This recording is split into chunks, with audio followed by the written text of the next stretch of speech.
Hi friends, అందరికీ నమస్కారం అండి. ఇప్పుడే అందిన వార్త రాష్ట్ర ప్రభుత్వ ఉద్యోగులకు సంబంధించి నేడు తాజా సమాచారం అనమాట. ఈ వీడియోలో వచ్చేసి 2 నుంచి 3 అప్డేట్స్ అయితే రావడం జరిగిందండి. ఈరోజు తేదీ తీసుకున్నట్లయితే ఏప్రిల్ 6వ తారీఖు అండి. వీడియోని చివరి వరకు చూడండి, అర్థమవుతుంది అనమాట. మొదటిసారి ఛానల్ వస్తే తప్పకుండా సబ్స్క్రైబ్ చేసుకొని చూస్తున్నారు కానీ లైక్ చేయడం మర్చిపోతున్నారు. వెంటనే లైక్ చేయండి. వీడియోలోకి అయితే వెళ్ళిపోదామండి. మొట్టమొదటి అప్డేట్ వచ్చేసి ఇక ఏదైతే రాష్ట్రంలో ఉద్యోగులకు సంబంధించి పిఆర్సి రావాల్సి అయితే ఉంది కదా. మరి ఇందుకు సంబంధించి చూసుకున్నట్లయితే ఇందులో భాగంగా ఉపాధ్యాయులు పెన్షనర్ల వేతన సవరణకు ప్రభుత్వం నియమించిన పిఆర్సీ కాల పరిమితి గత 31తో అయితే ముగిసిందని చెప్తున్నారు.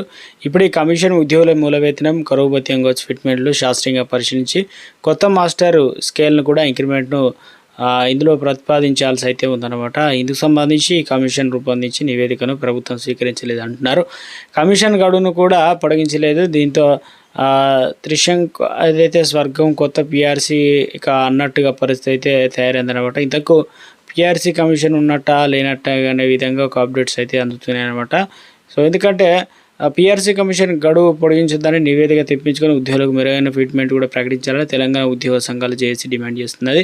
అయితే మీరు గురువారం సీఎస్కు లేఖ కూడా రాసింది. పిఆర్సీ కమిషన్ నివేదిక వెంటనే బహిర్గతం చేయాలని చెప్పేసి జేఏసీ చైర్మన్ కూడా మారుతీశ్వర్ అయితే ప్రభుత్వాన్ని అయితే కోరడం జరిగిందనమాట.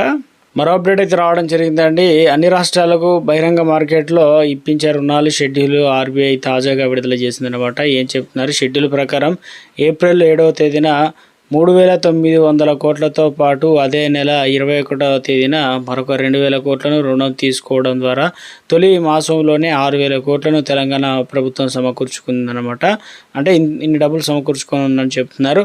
ఇక మే, జూన్ నెలలో కూడా 2 దఫాల్లో 5,250 కోట్లు చొప్పున మొత్తం 16,400 కోట్లను ప్రభుత్వం రుణం కింద తీసుకోనున్నట్లు చెప్తున్నారనమాట.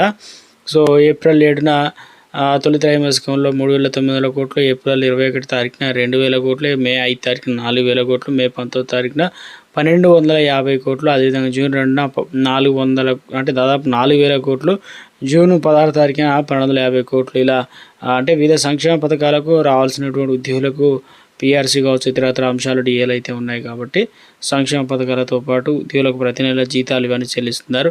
అయితే మొత్తానికి అయితే ప్రభుత్వం నిధులకు సంబంధించినటువంటి వాటిపైన ఫోకస్ చేసినట్లు అప్డేట్ ఆర్టికల్ అయితే ఇచ్చారు. ఇక రాష్ట్రంలో అన్ని విశ్వవిద్యాలయంలో ఉద్యోగుల భర్తీని వెంటనే చేయాలని చెప్పేసి ముఖ్యమంత్రి రేవంత్ రెడ్డి మెదక్ మాజీ ఎమ్మెల్యే పటోల శశిధర్ రెడ్డి అయితే కోరారు. ఇక ముఖ్యంగా చూసుకున్నట్లయితే ఉద్యోగుల భర్తీ చేయకుండా కేవలం అభివృద్ధి ప్రణాళికలు అనే అంశాన్ని ముందుకు తీసుకురావడం శోచనీయమని, ప్రధానంగా విద్యా, వైద్యం అనేది అన్ని పార్టీల మేనిఫెస్టోలో చాలా ముఖ్యమైన ప్రణాళిక ఉంటుందని చెప్పేసి అప్డేట్ అయితే ఇవ్వడం జరిగిందనమాట. ఇక మరొక అప్డేట్ చూసుకున్నట్లయితే ఏదైతే కొలువులకు సంబంధించి కొలువులు అంటూ అప్డేట్ ఇచ్చారు. శాతవాహనుల అగ్వ ధరకే ఉద్యోగాలట, ఇష్టానుసారం అవుట్సోర్సింగ్ పోస్టుల విక్రయం. ఒక్కో పోస్టుకు 2 లక్షల నుంచి 3 లక్షల వరకు బేరమట. 15 పోస్టులు ఏదైతే సంతోషంగా విక్రయించినట్లు ఇక ఆరోపణలు అయితే ఉన్నాయి. వర్సిటీ నుంచి ఎస్సీ కమిషన్ విచారణ మొదలుపెట్టినాయి. వారంలో కలెక్టర్లు సిపికి విచారణ నోటీసులు అనమాట. సో ముఖ్యంగా చూసుకున్నట్లయితే ఆర్టికల్ అయితే ఇచ్చే ప్రయత్నం అయితే చేయడం జరిగిందనమాట. సో మరొక అప్డేట్ అనేది చూసుకున్నట్లయితే ఇక ఏఐతో విలువ పెంచుకోవాలి, సృజనాత్మకత, విచక్షణ మనుషులే సొంతం చేసుకోవాలంటూ ఒక ఆర్టికల్ అయితే ఇచ్చే ప్రయత్నం అయితే చేయడం జరిగిందనమాట. ఇక మరొక అప్డేట్ అనేది చూద్దామండి.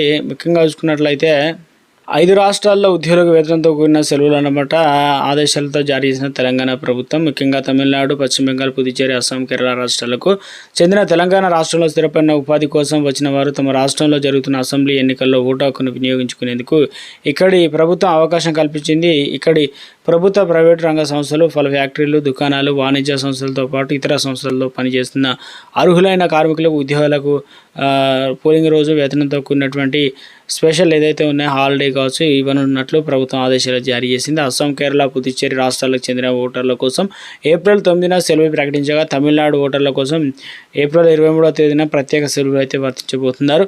ఇక పశ్చిమ బెంగాల్ వివిధ దశల్లో ఎన్నికలు అయితే జరుగుతున్నాయి కాబట్టి ఆ రాష్ట్రంలో ఓటర్లకు 23వ తారీఖు అదేవిధంగా 29వ తేదీలో సెలవులు ఇస్తూ ప్రభుత్వ ఆదేశాలు అయితే జారీ చేయడం జరిగిందనమాట. ఈ మేరకు తెలంగాణ రాష్ట్ర కార్మిక, ఉపాధి కార్మిక శాఖ అధికారులు అయితే ఆదేశాలు అయితే జారీ చేసినట్లు అప్డేట్ అయితే రావడం జరిగిందండి.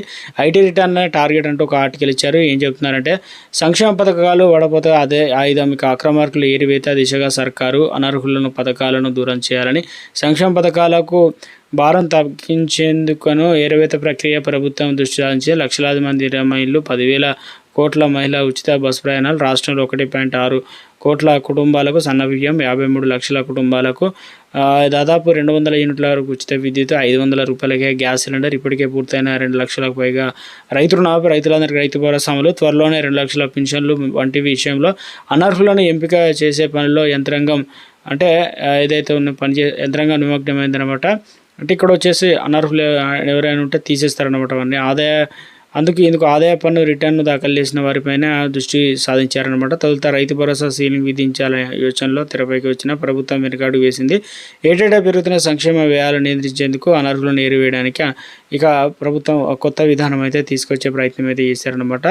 సో ఇందులో ప్రధానంగా ఏం చేస్తారంటే రాష్ట్రంలో ఆదాయ పన్ను చెల్లించేవారు ఆహార భద్రత కార్డు తొలగించే తాజాగా కేంద్ర నిర్ణయం సిద్ధమైంది కాబట్టి లబ్ధాలకు ఆధార్, పాన్ కార్డు వివరాలు ఆదాయ పన్ను శాఖ స్వీకరించి వారి ఆర్థిక పరిస్థితులను పరిశీలించి కార్డులను రద్దు చేయనున్నట్లు ఒక ఆర్టికల్ అయితే ఇచ్చారనమాట. అప్డేట్ అయితే ఇవ్వడం జరిగిందనమాట.